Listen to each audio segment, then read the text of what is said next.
Selamat datang kembali di pembahasan mendalam kita. Ada satu cerita nih yang lagi rame banget, mungkin Anda juga udah dengar ya, soal keputusan Presiden Prabowo Subianto tanggal 12 November 2025 kemarin yang ngasih rehabilitasi buat 2 guru SMA di Luwu Utara, Sulawesi Selatan. Pak Rasnal, beliau mantan Kepsek, sama Pak Abdul Muiz, dulu bendahara komite di SMA N1 Luwu Utara. Iya, betul. Nah, informasi kita ini kebanyakan kita rangkum dari kasusnya dan berita-berita di tribuntimur.com ya. Iya, sumbernya cukup komprehensif dari sana. Oke, nah misi kita hari ini nih, kita mau coba bongkar deh. Ini cerita lapis per lapis. Soalnya ini bukan cuma sekedar, presiden bantu guru, gitu kan? Jauh lebih kompleks dari itu. Iya, ada soal niat baik awalnya, terus proses hukumnya, wah panjang banget ternyata ya, berliku-liku. Sampai akhirnya ada pemecatan, terus jadi kontroversi gede, ujungnya ada intervensi dari presiden langsung. Kita mau coba telusuri nih, gimana sih masalah lokal di Luwu Utara ini kok bisa jadi, wah sorotan nasional, dan yang penting juga apa sih sebetulnya arti rehabilitasi ini, gimana implikasinya? Oke, mari kita bedah ya. Siap. Ini memang kasus yang, gimana ya, menarik sekali karena banyak persimpangannya. Bukan cuma soal nasib 2 guru aja, tapi ini kayak cermin gitu lah. Cermin buat sistem hukum kita, buat birokrasi kita nanggepin putusan hukum gimana, dan tentu saja soal penggunaan hak prerogatif presiden. Ini kan hak istimewa ya? Hak istimewa, iya. Kasus ini dari awal langsung bikin orang bertanya-tanya soal keadilan. Keadilan formal yang ikut aturan plek, sama keadilan substantif yang lihat niatnya, lihat konteksnya, lihat dampaknya gitu. Nah itu dia, benturannya di mana ya?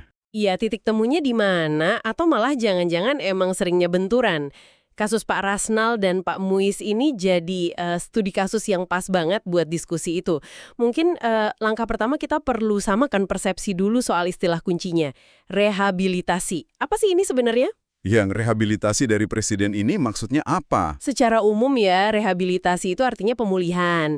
Pemulihan nama baik, kedudukan hak-hak seseorang, balik lagi kayak semula sebelum kena kasus hukum. Ini memang salah satu hak prerogatif presiden. Ada di UUD 1945, pasal 14 ayat 1. Oh, yang bareng sama gerasi itu ya? Betul, Presiden memberi gerasi dan rehabilitasi. Tapi ada syaratnya harus memperhatikan pertimbangan Mahkamah Agung, MA. Nah, yang menarik lagi, di KUHP, Kitab Undang-Undang Hukum Acara Pidana, pasal 1 angka 23, itu juga ada definisi rehabilitasi. Gimana definisinya di KUHP? Di situ dibilang, rehabilitasi itu hak seseorang untuk dapat pemulihan haknya, kedudukannya, martabatnya, karena mungkin ditangkap, ditahan, dituntut, atau diadili tanpa alasan hukum, atau karena ada kekeliruan, keliru orangnya, atau keliru hukum yang dipakai. Nah, ini nih, langsung kepikiran saya. Kalau definisi KUHP gitu kan, rehabilitasi itu kalau ada yang salah dalam proses hukumnya ya. Iya. Tapi kan kasus Pak Rasnal, Pak Muiz ini, mereka udah lewat pengadilan lengkap. Dari PN, banding ke PT, sampai kasasi di MA, semua bilang mereka salah. Putusannya ingkrah. Iya, udah inkrah, udah kekuatan hukum tetap. Lah terus gimana ceritanya presiden bisa kasih rehabilitasi? Apa ini artinya presiden bisa mengoreksi gitu ya putusan pengadilan yang udah final? Pertanyaan bagus sekali. Dan ini dia letak kompleksnya inti masalahnya. Secara teori, memang putusan inkrah itu ya final, mengikat. Rehabilitasi versi KUHP tadi emang seringnya dipahami buat kasus yang terbukti ada salah proses. Salah tangkap, salah hukum. Oke. Tapi hak prerogatif presiden di UUD 45 itu nggak secara eksplisit dibatasi cuma buat kasus salah tangkap atau salah hukum aja. Pasal 14 ayat 1 cuma bilang memberi grasi dan rehabilitasi dengan memperhatikan pertimbangan Mahkamah Agung. Titik. Jadi nggak ada batasan eksplisit ya? Betul. Grasi itu kan pengampunan atau ngurangin hukuman pidana. Rehabilitasi fokus ke pemulihan nama baik dan hak. Dua-duanya ini bentuk intervensi presiden terhadap akibat hukum dari putusan pengadilan. Jadi, bisa aja ditafsirkan kalau presiden, ya tentu dengan pertimbangan MA, punya ruang buat ngasih rehabilitasi meskipun putusannya udah inkrah. Oh gitu. Mungkin dasarnya pertimbangan kemanusiaan atau keadilan substantif tadi, atau mungkin ada kepentingan lebih luas. Walaupun secara hukum formal orang itu ya divonis bersalah. Jadi semacam ada pertimbangan di luar hukum formalnya gitu ya? Bisa dibilang gitu, ini memang area abu-abu lah ya dalam hukum tata negara, sering jadi debat. Oke, menarik ini. Jadi ada ruang tafsir ya di situ. Sekarang coba kita mundur dikit, ke akar masalahnya deh. Kenapa sih Pak Rasnal sama Pak Muiz ini bisa sampai kena kasus hukum? Sumber kita bilang ini mulainya sekitar 2017-2018 ya, di SMN 1 Luwu Utara. Pemicunya ini, kalau didengar kok ya manusiawi banget ya? Gimana itu? Ada guru honorer di sana, gajinya nggak cair sampai 10 bulan. Kebayang nggak tuh? Waduh, 10 bulan. Lama sekali itu. Iya, kasihan banget kan pasti. Penyebabnya yaitu tadi, dana BOS, bantuan operasional sekolah, yang harusnya buat bayar honor mereka, itu telat cairnya. Masalah klasik ya, dana BOS telat. Iya, kondisi kayak gini kan pasti genting banget ya buat sekolah, bisa ganggu belajar mengajar kan? Pasti, ini dilema besar buat kepala sekolah dan komite. Di satu sisi, guru honorer penting banget tenaganya, tapi kok nggak dibayar berbulan-bulan. Di sisi lain, sekolah harus tetap jalan. Nah, dalam kondisi darurat inilah, Pak Rasnal waktu itu Kepseknya, sama Pak Abdul Muiz, bendahara komite, mereka nggak diem aja. Mereka cari solusi ya? Betul, mereka inisiatif bikin rapat, undang orang tua siswa, undang anggota komite yang lain. Tujuannya ya jelas, cari jalan keluar bareng-bareng, biar guru honorer bisa gajian, biar KBM jalan terus. Dan solusi yang disepakati waktu itu, kalau dari catatan, itu iuran sukarela ya dari orang tua. Iuran sukarela. Besarnya Rp20.000 per bulan per siswa. Katanya sih niatnya murni buat bayar honor guru yang macet tadi. Nah, ini poin pentingnya nih. Sumber bilang ini hasil kesepakatan rapat. Dasarnya kebutuhan mendesak. Dan waktu itu kayaknya nggak ada yang protes atau gimana dari orang tua atau sekolah. Jadi semacam gotong royong gitu ya? Iya, kayaknya gitu. Saya coba bayangin, mungkin orang tua mikir, wah daripada anak saya nggak belajar, gurunya nggak ada, ya udahlah bantu dikit. Niatnya kan positif banget ya kelihatannya. Kalau lihat niat sama konteks sosialnya waktu itu, iya, kelihatannya emang begitu. Masalahnya baru muncul waktu solusi lokal ini dibawa ke ranah hukum formal. Apa yang dianggap iuran sukarela hasil mufakat, ternyata bisa dilihat beda sama pihak lain. Nah, bener banget. Soalnya setahun kemudian kan 2019, ada LSM, Lembaga Swadaya Masyarakat, di Luwu Utara yang lapor. Lapor soal apa? Lapor dugaan pungli, pungutan liar, terkait iuran itu ke Polres Luwu Utara. Laporan ini ditindaklanjuti sama polisi, terus setelah diselidiki, kasusnya dilimpahin ke Kejaksaan Negeri Masamba. Nah, disinilah status Pak Rasnal sama Pak Muiz berubah. Jadi tersangka? Iya, jadi terdakwa kasus korupsi. Dakwaannya itu pengelolaan dana non-BOS, ya dana iuran tadi. Mungkin argumennya walaupun sukarela, walaupun disepakati, tapi kalau sekolah atau komite ngumpulin dana di luar mekanisme resmi kayak BOS, itu bisa dianggap salah prosedur atau melanggar aturan. Sangat mungkin begitu arahnya. Nah, disinilah benturannya kelihatan jelas ya. Praktik di lapangan yang niatnya baik, ada konsensus lokal, tapi ditabrak sama interpretasi hukum formal soal pengelolaan dana pendidikan, potensi salah wewenang atau salah prosedur. Proses hukumnya jalan terus. Tahun 2021, Pengadilan Negeri Masamba vonis mereka bersalah, korupsi. Hukumannya berapa lama waktu itu? Bervariasi sih, tapi intinya penjara sekitar 1 tahun lebih lah. Tentu Pak Rasnal sama Pak Muiz merasa nggak adil dong ya. Pasti. Mereka banding. Iya, banding ke Pengadilan Tinggi Makassar. Tapi hasilnya sama aja. PT malah menguatkan putusan PN. Wah, terus gimana? Masih ada upaya hukum lain kan? Masih, mereka nggak nyerah. Mereka ajukan kasasi ke Mahkamah Agung. Ini harapan terakhir lah ya. Di tingkat paling tinggi. Betul. Tapi tahun 2023 keluar putusan MA nomor 4265 KPID SUS 2023. Isinya... Kasasi mereka ditolak. Iya, MA sependapat sama putusan sebelumnya. Nah, dengan ditolaknya kasasi ini, konsekuensinya gede banget.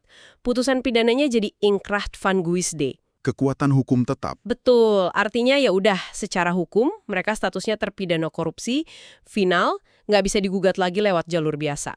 Putusan MA ini yang jadi dasar kuat buat tindakan selanjutnya, terutama yang administratif. Dan tindakan administratif itu datang nggak lama ya? Efeknya berat banget pasti buat karir mereka. Oktober 2024, Pemprov Sulsel lewat Dinas Pendidikan keluarin SK. Isinya PTDH, pemberhentian tidak dengan hormat. PTDH ya? Iya, buat Pak Rasnal dan Pak Muiz sebagai ASN. Kadisdik Sulsel waktu itu Pak Iqbal Najamuddin jelasin. Katanya ini bukan pilihan, tapi keharusan hukum. Karena udah ada putusan korupsi inkrah itu ya? Tepat. Menurut aturan disiplin ASN, ya kalau udah terbukti korupsi secara hukum, harus di PTDH. Jadi dari kacamata birokrasi, ya ini cuma menjalankan aturan aja. Konsekuensi hukum yang udah final. Nah, ini kelihatan kan sistemnya kerja berjenjang. Putusan pengadilan inkrah langsung nyambung ke sanksi administrasi kepegawaian. Bagi sistem, ya udah, jelas. Vonis korupsi final, sanksinya PTDH. Titik. Nggak ada ruang lagi buat lihat niat baik atau konteks sosial di tahap ini karena dasarnya ya putusan MA tadi. Nah, justru keputusan PTDH ini yang jadi, wah, pemicu reaksi publik yang gede banget. Kalau sebelumnya mungkin kasusnya ramainya lokal aja ya. Tapi begitu dipecat, langsung jadi isu nasional ini. Protes, simpati, datang dari mana-mana. Guru-guru lain, masyarakat umum, alumni SMA 1 Luwu Utara, bahkan sampai DPRD Sulsel. Banyak yang merasa nggak adil ya berarti. Iya, banyak banget yang ngerasa pemecatan ini, ya oke mungkin sesuai aturan formal, tapi kok rasanya nggak adil banget kalau lihat akar masalahnya. Narasi yang kuat kan itu, niat baik dibalas hukuman berat. Iya, sampai kehilangan pekerjaan, status ASN pula. Betul. Kasus ini jadi kayak simbol gitu ya. Gimana aturan kaku bisa makan korban orang yang niatnya nolongin situasi sulit. Reaksi publik ini menarik ya, menunjukkan ada gap persepsi yang tajam antara sistem hukum dan birokrasi yang lihat ini sebagai pelanggaran hukum, korupsi final, dengan sebagian besar masyarakat yang lihatnya sebagai upaya penyelamatan pendidikan yang mungkin salah prosedur tapi niatnya mulia. Dan dukungan ini nggak cuma simpatian, ada tindakan konkret juga. Ada, ya. DPRD Sulsel misalnya, responsnya serius banget. November 2024 itu mereka sampai bikin RDP, rapat dengar pendapat khusus bahas ini. Mereka undang Disdik Sulsel, kuasa hukumnya guru-guru ini, perwakilan keluarga juga. Hasil RDP-nya lumayan berani loh. Ada 3 rekomendasi penting. Apa aja itu rekomendasinya? Pertama, minta hak kepegawaian Pak Rasnal sama Pak Muiz dikembalikan semua. Kedua, minta nama baik mereka dipulihkan, direhabilitasi. Ketiga, nah ini, mereka bawa rekomendasi ini ke tingkat nasional, ke DPR RI, bahkan langsung ke Presiden. Wah, serius berarti DPRD-nya? Serius. Selain DPRD, dukungan juga ada dari organisasi lain, kayak PBI Kami Sulsel, terus Kerukunan Keluarga Luwu Raya KKLR. Semuanya senada ya? Iya, nadanya sama. Pemecatan ini nggak proporsional, nggak adil lihat konteks awalnya. Bahkan ada info menarik juga soal peran Ibu Andi Tenri sama Bapak Marjono, katanya sampai nemuin Presiden Prabowo langsung buat perjuangin ini. Wow, sampai lobi ke presiden langsung ya. Ini menunjukkan advokasinya intensif banget sampai level tertinggi. Iya, perjuangannya nggak berhenti di daerah atau media aja. Masuk awal 2025, langkahnya lebih formal lagi. Kuasa hukumnya didukung perwakilan DPRD Sulsel kirim surat pengaduan resmi langsung ke Istana Presiden sama ke Kementerian Pan-RB. Kementerian yang urus ASN ya? Betul. Isinya ya pasti cerita kronologinya versi mereka. Tekenin soal niat baik, kondisi darurat, dukungan masyarakat. Minta ditinjau lagi PTDH-nya, minta haknya dipulihkan. Ini upaya bawa narasi keadilan substantif ke meja pengambil kebijakan pusat. Dan upaya advokasi ini, ditambah tekanan publik, sorotan media yang nggak berhenti, kayaknya berhasil ya. Kita sampai ke puncaknya nih, tanggal 12 November 2025 itu. Kabar yang ditunggu-tunggu datang, Presiden Prabowo lewat Setnek keluarin surat keputusan rehabilitasi buat Pak Rasnal dan Pak Abdul Muiz. Akhirnya ya, ini langkah besar loh. Jarang-jarang kan ada rehabilitasi buat kasus korupsi yang udah inkrah. Betul, sangat signifikan. Isi suratnya apa aja tuh? Cuma pulihin nama baik aja? Nggak cuma itu, isinya komprehensif. Pertama, yaitu tadi, yang paling penting secara moral, pemulihan nama baik secara eksplisit. Mereka diakui lagi sebagai ASN berjasa di bidang pendidikan. Wah, ini pengakuan penting ya? Banget. Tapi nggak cuma simbolik, surat itu juga instruktif. Presiden nugasin Kemendikbudristek sama Pemprov Sulsel buat langsung tindak lanjuti.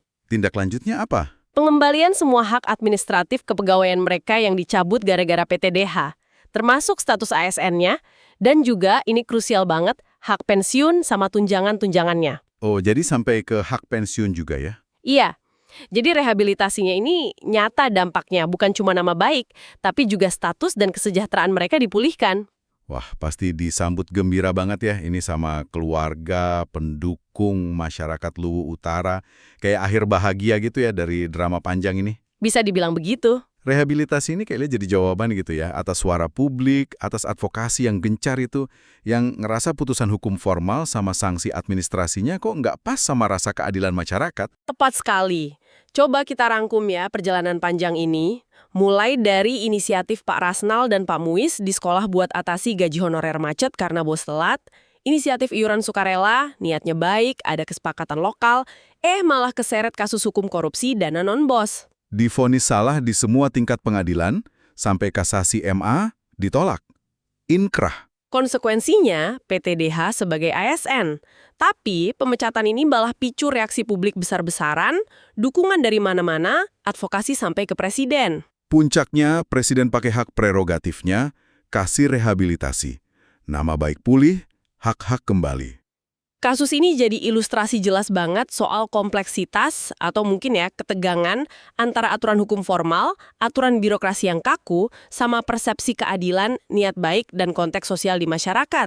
Rehabilitasi presiden ini kayak mengintervensi hasil akhir proses hukum dan administrasi sebelumnya ya. Secara efektif iya. Nah, buat Anda yang menyimak, ada beberapa hal penting nih yang bisa kita ambil. Di satu sisi, kasus ini jelas jadi pengingat keras ya. Pentingnya hati-hati, patuh prosedur, kalau kelola dana terkait institusi publik, termasuk sekolah. Walaupun sukarela, walaupun sepakat, aturan administrasi dan hukum tetap harus dijaga biar nggak kena masalah. Ini pelajaran penting. Setuju, kehati-hatian itu kunci. Tapi di sisi lain, cerita ini juga nunjukin banget gimana sistem hukum dan birokrasi kita kadang, kayaknya kaku banget ya, susah atau belum fleksibel buat nanggepin situasi yang nggak hitam putih. Situasi abu-abu ya. Iya, abu-abu. Niat baik, kondisi darurat, solusi pragmatis di lapangan, nabrak aturan formal.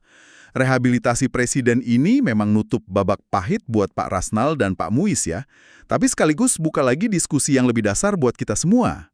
Keadilan yang kita cari itu yang kayak gimana sih? Cukup prosedural aja? Atau perlu juga keadilan substantif? Rangkuman yang bagus sekali. Dan ini bawa kita ke pemikiran penutup ya, pertanyaan buat Anda renungkan nanti. Kasus ini kan memunculkan pertanyaan penting. Sejauh mana sih kita anggap pas penggunaan hak prerogatif presiden kayak rehabilitasi ini? Apalagi kalau dipakai buat, ya bisa dibilang ngoreksi atau ngelunakin dampak dari proses hukum yang formalnya udah final, udah inkrah. Iya juga ya. Apakah ini mekanisme katup pengaman yang bagus buat mastiin keadilan substantif tercapai kalau sistem formal rasanya buntu? Atau jangan-jangan ini malah bisa buka pintu intervensi yang bisa ngelemahin kepastian hukum, ngelemahin independensi peradilan ke depannya? Dilema ya. Betul. Dan lanjutannya, gimana kita sebagai bangsa nyimbangin dua kutub ini? Kebutuhan akan aturan tegas, konsisten demi kepastian hukum, sama keharusan moral dan sosial buat tetap lihat faktor non-legal kayak niat baik, konteks unik, rasa keadilan masyarakat. Ini dilema klasik hukum dan tata negara. Jawabannya mungkin nggak pernah simpel, tapi kasus kayak gini maksa kita buat terus mikirin ini. Download Tribun X sekarang. Menghadirkan lokal menjadi Indonesia.